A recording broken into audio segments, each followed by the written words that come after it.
Après la cyclogénèse, voyons la frontogénèse.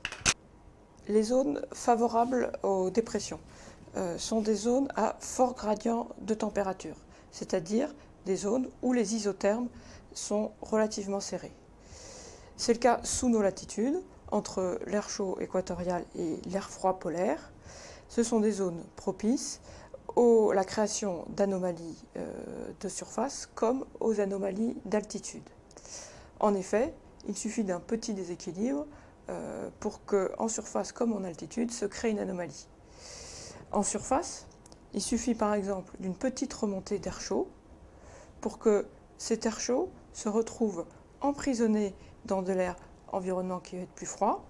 Cet air chaud plus léger a tendance à monter et on a là les prémices d'une dépression. Si en plus cette dépression est en phase avec une anomalie d'altitude, alors à ce moment-là, on a une réelle dépression qui se creuse ici. Dans l'hémisphère nord, le vent s'enroule dans le sens inverse des aiguilles d'une montre. On a donc une circulation dans ce sens-là. Le tout est pris dans la circulation générale, d'ouest en est, et on a une circulation d'ouest en est avec un enroulement dépressionnaire. Le premier phénomène à apparaître est cet air chaud ici qui avance en s'enroulant dans la dépression. Du coup, cette advection d'air chaud vient comprimer ici les isothermes. On a un fort gradient de température avec de l'air très chaud derrière. C'est ce qu'on appelle le front chaud. À l'arrière, de la même façon, l'advection d'air froid vient comprimer ici les isothermes et on a un fort gradient de température avec de l'air très froid derrière. Alors, en simplifiant, on a à l'avant le front chaud, à l'arrière le front froid. Le front chaud, c'est de l'air beaucoup plus chaud qui rencontre de l'air froid. L'air chaud est plus léger, donc il monte naturellement et doucement sur l'air froid, l'air chaud qui arrive là, toujours dans le même sens, en avançant d'ouest en est et en s'enroulant autour du minimum dépressionnaire. Voilà, on a le front chaud qui monte progressivement sur l'air froid. À l'arrière, le phénomène est un petit peu différent. L'air froid est plus lourd. On a de l'air plus froid qui rencontre de l'air chaud. L'air froid est plus lourd, donc lui il vient s'engouffrer sous l'air chaud. On dit qu'il s'engouffre comme un soc de charrue sous l'air chaud et il rejette rapidement l'air chaud en altitude.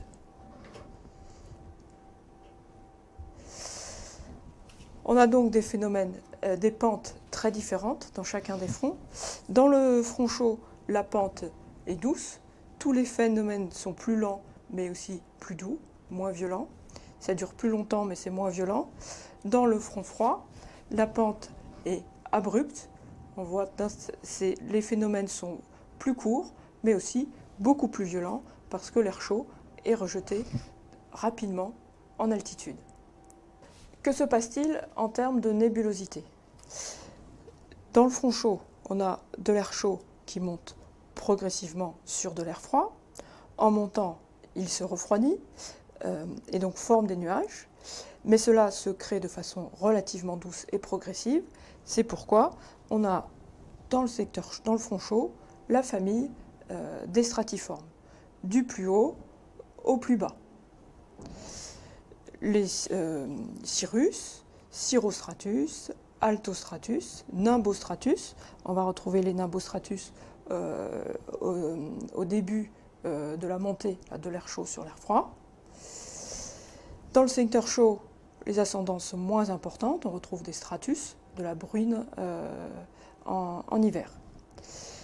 On a donc la famille des stratiformes dans le front chaud. Dans le front froid, on a vu que c'est un petit peu différent. L'air froid rejette l'air chaud violemment en altitude. Du coup, on a des fortes ascendances. Et on va voir la famille des cumuliformes, avec notamment des cumulonimbus qui vont se retrouver au niveau du front froid, avec de fortes ascendances verticales. C'est donc le moment le plus dangereux, le plus violent.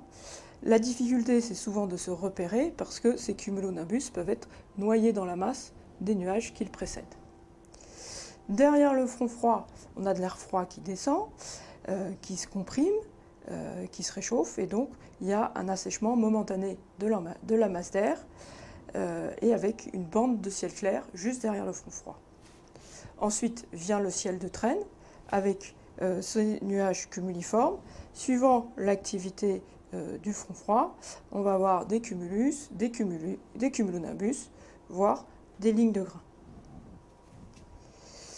Si on essaye de regarder l'ensemble en coupe, alors le front chaud, ça va nous donner quelque chose comme ça, avec l'air chaud qui monte progressivement ici sur l'air froid, et le front froid en coupe, ça va donner quelque chose comme ça, où on voit que l'air chaud est rejeté violemment en altitude. Comment cela évolue-t-il?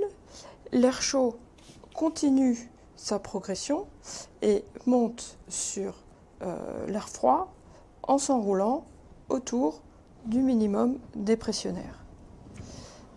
À un moment, l'air chaud ne touche plus le sol, c'est ce qu'on appelle le front occlus. Il reste encore beaucoup d'ascendance dans cette occlusion, c'est pour ça qu'on a encore beaucoup de nuages dans le front occlus.